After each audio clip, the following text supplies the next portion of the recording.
जय श्रीमन नारायण। प्रिय भक्तों, आप सभी पर भगवान श्री नारायण की कृपा सदा सर्वदा बनी रहे।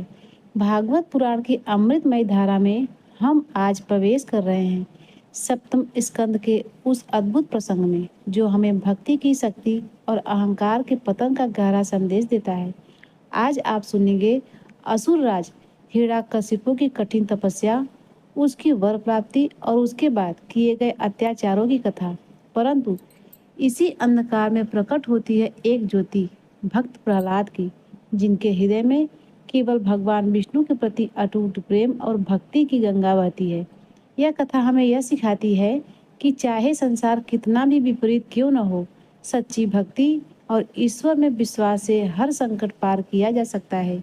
तो आइए हृदय को श्रद्धा से भरकर सुनते हैं हिरण्यकशिपु की तपस्या और प्रहलाद की भक्ति का यह दिव्य कथा। नारद जी ने कहा, हे युधिष्ठिर, अब हिरण्यकशिपु ने यह विचार किया कि मैं अजय, अमर, अजर और संसार का एक छत्र सम्राट बन जाऊं, जिससे कोई मेरे सामने खड़ा न हो सके। इसके लिए वह मंदराचल की एक घाटी में जाकर अनंत दारुण तपस्या करने लगा। वहां हाथ ऊपर उठाकर आकाश की ओर देखता हुआ वह पैर के अंगूठे के पर पृथ्वी पर खड़ा हो गया। उसकी जटाएं ऐसी चमक रही थी जैसे प्रलय काल के सूर्य की किरणें। जब वह इस प्रकार तपस्या में लीन हो गया, तब देवता लोग अपने अपने स्थानों पर पदों पर पुनः प्रतिष्ठित हो गए। बहुत दिनों तक तपस्या करने के बाद उसकी तपस्या की आग धुएं के साथ सिर से निकलने लगी। वह चारों ओर फैल गई और ऊपर नीचे तथा अगल बगल के लोगों को जलाने लगी। उसकी लपट से नदी और समुद्र खौलने लगे। द्वीप और पर्वतों के सहित पृथ्वी डगमगाने लगी। ग्रह और तारे टूट टूट कर गिरने लगे तथा दसों दिशाओं में मानो आग लग गई। हिरण्यकशिपु की उस तपोमयी आग की लपटों से स्वर्ग के देवता भी जलने लगे। वे घबराकर स्वर्ग से बाहर लोक में आए और ब्रह्मा जी से प्रार्थना करने लगे। देवताओं के भी आराध्य देव जगतपति ब्रह्मा जी, हम लोग हिरण्यकशिपु के तप की ज्वाला से जल रहे हैं। अब हम स्वर्ग में नहीं रह सकते। हे अनंत, हे सर्वा, यदि आप उचित समझे तो अपनी सेवा करने वाली जनता का नाश होने से पहले ही यह ज्वाला शांत कर दीजिए। भगवान, आप सब कुछ जानते ही हैं, फिर भी हम अपनी ओर से आपसे यह निवेदन कर देते हैं कि वह किस अभिप्राय से यह घोर तपस्या कर रहा है। सुनिए, उसका विचार है कि जैसे ब्रह्मा जी अपनी तपस्या और योग के प्रभाव से इस चराचर जगत की सृष्टि करके सब लोगों से ऊपर सत्य लोक में विराजते हैं, वैसे ही मैं भी अपनी उग्र तपस्या और योग के प्रभाव से वही पद और स्थान प्राप्त कर लूंगा, क्योंकि समय असीम है और आत्मा नित्य है। एक जन्म में नहीं, अनेक जन्मों में, एक युग में से सही अनेक युगों में अपनी तपस्या की शक्ति से मैं पाप पुण्य आदि के नियमों को पलटकर इस संसार में ऐसा उलटफेर कर दूंगा जैसा पहले कभी नहीं था। वैष्णव आदि पदों में तो रखा ही क्या है, क्योंकि कल्प के अंत में उन्हें भी काल के गाल में चला जाना पड़ता है। हमने सुना है कि ऐसा हट करके ही वह घोर तपस्या में जुटा हुआ है। आप तीनों लोगों के स्वामी हैं। अब आप जो उचित समझे वही करें। ब्रह्मा जी, आपका यह सर्वश्रेष्ठ परमेष्ठी पद ब्राह्मण एवं गौ की वृद्धि, कल्याण, विभूति, कुशल और विजय के लिए है। यदि यह हिरण्यकशिपु के हाथ में चला गया तो सज्जनों पर संकटों का पहाड़ टूट पड़ेगा। हे युधिष्ठिर, जब देवताओं ने भगवान ब्रह्मा जी से इस प्रकार निवेदन किया, तब वे भृगु और दक्ष आदि प्रजापतियों के साथ हिरण्यकशिपु के पास गए। वहां वे उसे देख ही न सके, क्योंकि दीमक की मिट्टी, घास और बांसों से उसका शरीर ढक गया था। चींटियां उसकी मेदा, त्वचा, मांस और खून चाट गई थी। बादलों से ढके हुए सूर्य के समान वह अपनी तपस्या के तेज से लोगों को तपा रहा था। उसको देखकर ब्रह्मा जी भी विस्मित हो गए। उन्होंने हंसते हुए कहा, बेटा हिरण्यकशिपु, कश्यप नंदन, अब तुम्हारी तपस्या सिद्ध हो गई है। मैं तुम्हें वर देने के लिए आया हूँ। तुम्हारी जो इच्छा हो बेझिझक मांग लो। मैंने तुम्हारे हृदय का अद्भुत बल देखा है। अरे, दासों से तुम्हारी देह खाली है, फिर भी तुम्हारे प्राण हड्डियों के सहारे टिके हुए हैं। ऐसी कठिन तपस्या न तो पहले किसी ऋषि ने की थी और न आगे कोई करेगा। भला ऐसा कौन है जो देवताओं के 100 वर्ष तक बिना पानी के जीता रहे। बेटा हिरण्यकशिपु, यह काम बड़े बड़े धीर पुरुष भी कठिनता से न कर सकते। तुमने इस तपोनिष्ठा से मुझे अपने वश में कर लिया है। दैत्य शिरोमणि, इसी से प्रसन्न होकर मैं तुम्हें जो कुछ मांगो मैं देने के लिए आया हूँ। तुम हो मरने वाले और मैं हूँ अमर, अतः तुम्हें मेरा यह दर्शन निष्फल नहीं हो सकता। नारद जी कहते हैं, हे युधिष्ठिर, इतना कहकर ब्रह्मा जी ने उसकी चींटियों से खाए हुए शरीर पर अपने कमंडलू का दिव्य एवं अमोघ प्रभावशाली जल छिड़क दिया।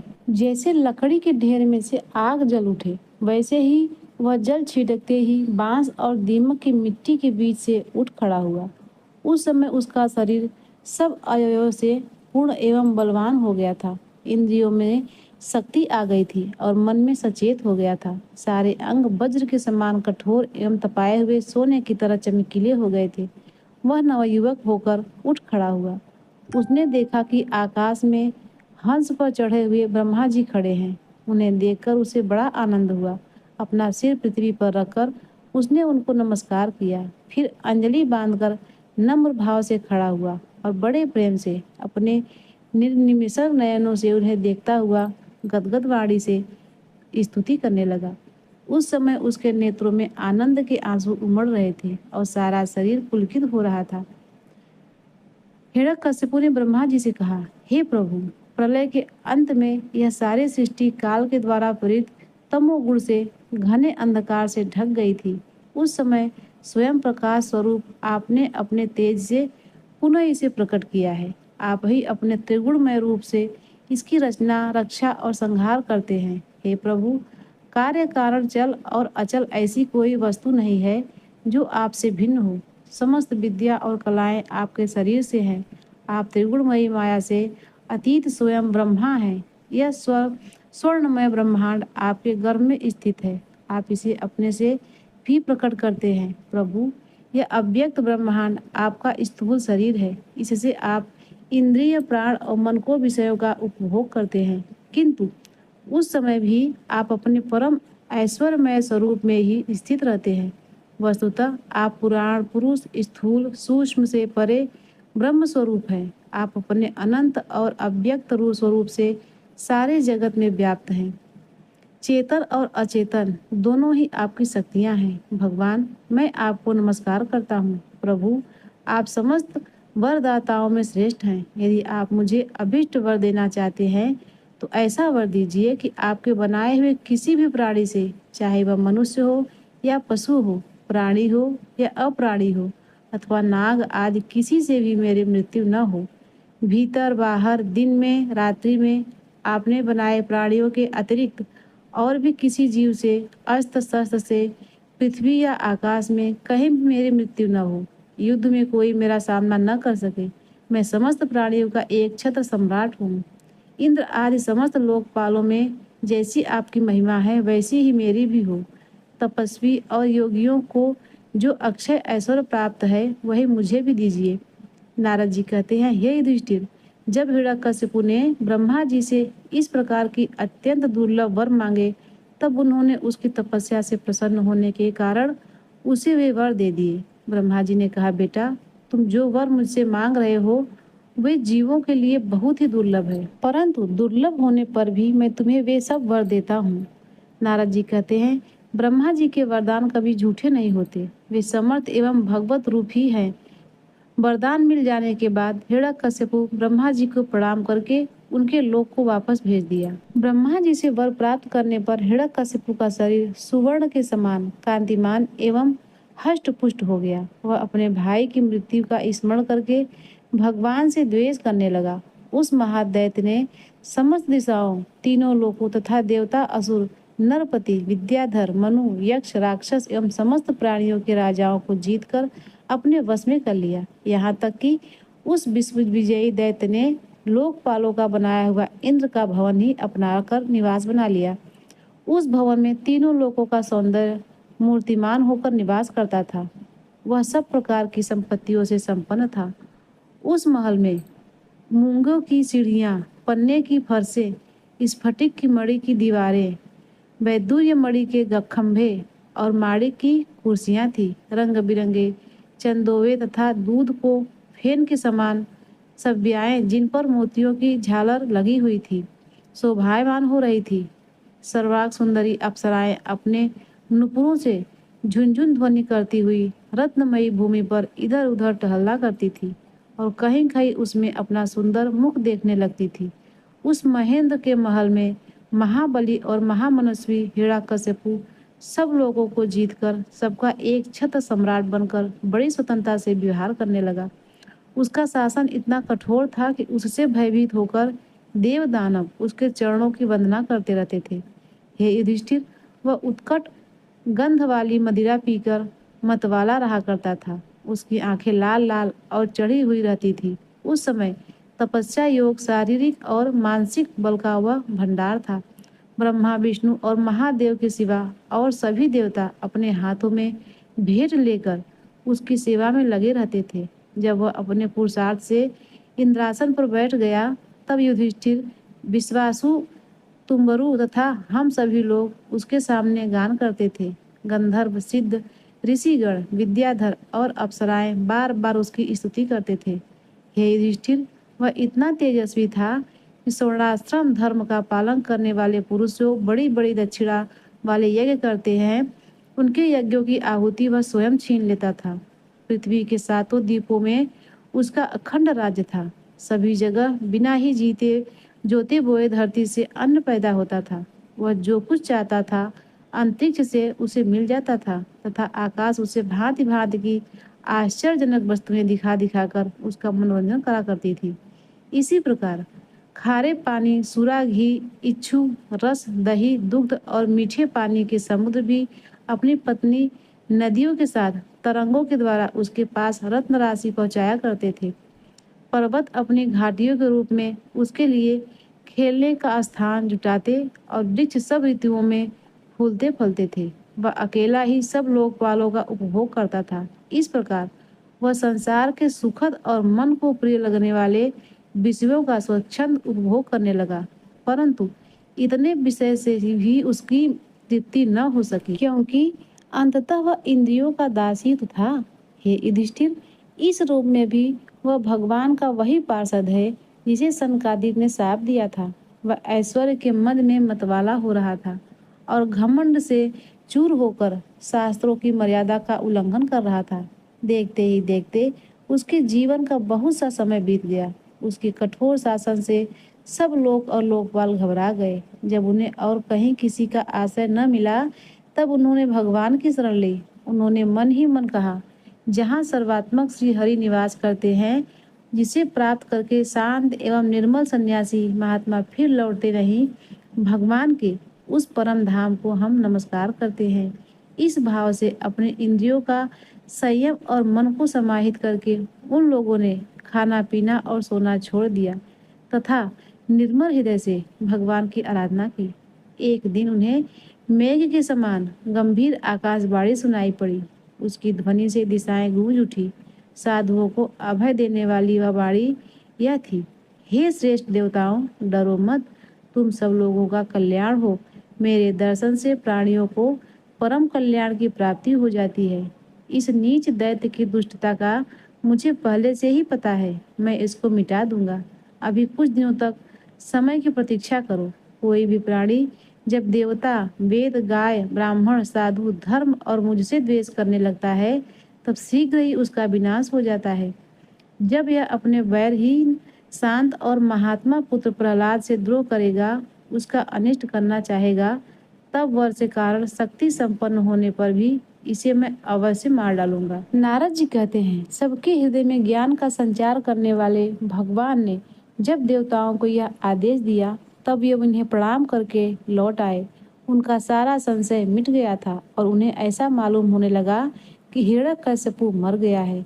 हे युधिष्ठिर, दैत्यराज हिरण्यकशिपु के बड़े ही विलक्षण 4 पुत्र थे। उनमें प्रहलाद यूं तो सबसे छोटा था, परंतु गुणों में सबसे बड़े थे। वे बड़े संत सेवी, ब्राह्मण भक्त, सौम्य स्वभाव, सत्य प्रतिज्ञ एवं जितेंद्रिय थे तथा समस्त प्राणियों के साथ अपने ही समान समता का बर्ताव करते और सबके एकमात्र प्रिय और सच्चे हितैषी थे। बड़े लोगों के चरणों में सेवक की तरह झुककर रहते थे और गरीबों पर पिता के समान स्नेह रखते थे। बराबरी वालों से भाई के समान प्रेम करते और गुरुजनों में भगवत भाव रखते। विद्या, धन, धैर्य और कुलीनता से संपन्न होने पर भी घमंड और हेकड़ी उन्हें छू तक नहीं पाई थी। बड़े बड़े दुखों में भी वे तनिक भी घबराते नहीं थे। लोक परलोक के विषयों को उन्होंने देखा सुना तो बहुत था, परंतु वे उन्हें निराश एवं असत्य समझते थे। इसीलिए उनके मन में किसी भी वस्तु की लालसा नहीं थी। इंद्रिय, प्राण, शरीर और मन उनके वश में थे। उनके मन में कभी किसी प्रकार की कामना नहीं उठती थी। जन्म से असुर होने पर भी उनमें आसुरी संपत्ति का लेश भी मात्र नहीं था। जैसे भगवान के गुण अनंत हैं, वैसे ही प्रहलाद के श्रेष्ठ गुणों की भी कोई सीमा नहीं थी। महात्मा लोग सदा से उनका वर्णन करते हैं और उन्हें अपनाते आए हैं, तथापि वे आज भी ज्यों के त्यों बने हुए हैं। हे युधिष्ठिर, यों तो देवता उनके शत्रु हैं, परंतु फिर भी भक्तों का चरित्र सुनने के लिए जब उन लोगों की सभा होती है, तब वे दूसरे भक्तों को प्रहलाद के समान कहकर उनका सम्मान करते हैं। फिर आप जैसे अजात शत्रु भगवत भक्त उनका आदर करेंगे, इसमें तो संदेह ही क्या है। उनकी महिमा का वर्णन करने के लिए अगणित गुणों के कहने सुनने की आवश्यकता नहीं है। केवल एक ही गुण भगवान श्री कृष्ण के चरणों में स्वाभाविक जन्मजात प्रेम उनकी महिमा को प्रकट करने के लिए पर्याप्त है। हे युधिष्ठिर, प्रहलाद बचपन से ही खेल कूद छोड़कर भगवान के ध्यान में जड़वत तन्मय हो गए थे। भगवान श्री कृष्ण के अनुग्रह स्वरूप ग्रह ने उनके हृदय को इस प्रकार से खींच लिया था कि उन्हें जगत की कुछ भी सुध बुध नहीं रहती थी। उन्हें ऐसा जान पड़ता था कि भगवान मुझे अपनी गोद में लेकर आलिंगन कर रहे हैं। इसीलिए उन्हें सोते बैठते, खाते पीते, चलते फिरते और बातचीत करते समय भी इस बातों का ध्यान बिल्कुल न रहता। कभी कभी भगवान मुझे छोड़कर चले गए, इस भावना से उनका हृदय इतना डूब जाता कि वे जोर जोर से रोने लगते। कभी मन ही मन उन्हें अपने सामने पाकर आनंद के उद्रेक से उठाकर हंसते लगते। कभी उनके ध्यान से मधुर आनंद का अनुभव करके जोर से गाने लगते। वे कभी उत्सुक होकर बेसुरा चिल्ला पड़ते, कभी कभी लोक लज्जा का त्याग करके प्रेम से छक्कर नाचने भी लगते। कभी कभी उनकी लीला के चिंतन में इतने तल्लीन हो जाते कि उन्हें अपनी याद ही न रहती, उन्हीं का अनुसरण करने लगते। कभी भीतर ही भीतर भगवान का कोमल स्पर्श अनुभव करते, आनंद में मग्न हो जाते और चुपचाप शांत होकर बैठे रहते। उस समय उनका रोम रोम पुलकित हो उठता। अध खुले नेत्र अविचल प्रेम और आनंद के आंसुओं से भरे रहते। भगवान श्री कृष्ण के चरण कमलों में यह भक्ति अंकिचन भगवान प्रेमी महात्माओं के संग में ही प्राप्त होता है। इसके द्वारा वे स्वयं तो परमानंद में मग्न रहते थे। जिन बेचारों का मन कुसंग के कारण अत्यंत दीनहीन हो रहा था, उन्हें भी बार बार शांति प्रदान करते थे। हे युधिष्ठिर, प्रहलाद भगवान के परम प्रेमी भक्त, परम भाग्यवान और ऊंची कोटि के महात्मा थे। हिरण्यकशिपु ने ऐसे साधु पुत्र को भी अपराधी बताकर उनका अनिष्ट करने की चेष्टा करने लगा। युधिष्ठिर ने पूछा, नारद जी, आपका व्रत अखंड है। अब हम आपसे यह जानना चाहते हैं कि हिरण्यकशिपु ने पिता होकर भी ऐसे शुद्ध हृदय महात्मा पुत्र से द्रोह क्यों किया। पिता तो स्वभाव से ही अपने पुत्रों से प्रेम करते हैं। यदि पुत्र कोई उल्टा काम करता है तो वे उसे शिक्षा देने के लिए ही डांटते रहते हैं, शत्रु की तरह वैर विरोध तो नहीं करते। फिर प्रहलाद जी जैसे अनुकूल शुद्ध हृदय एवं गुरुजनों में भगवत भाव रखने वाले पुत्रों से भला कोई द्वेष कैसे कर सकता है। नारद जी, आप सब कुछ जानते हैं। हमें यह जानकर बड़ा कौतूहल हो रहा है कि पिता ने द्वेष के कारण पुत्र को मार डालना चाहा। आप कृपा करके मेरा यह कौतूहल शांत कीजिए। प्रिय भक्तों, अगले अध्याय में नारद जी युधिष्ठिर के इस प्रश्न का उत्तर देंगे और हिरण्यकशिपु द्वारा प्रहलाद को दिए गए कष्टों का वर्णन करेंगे।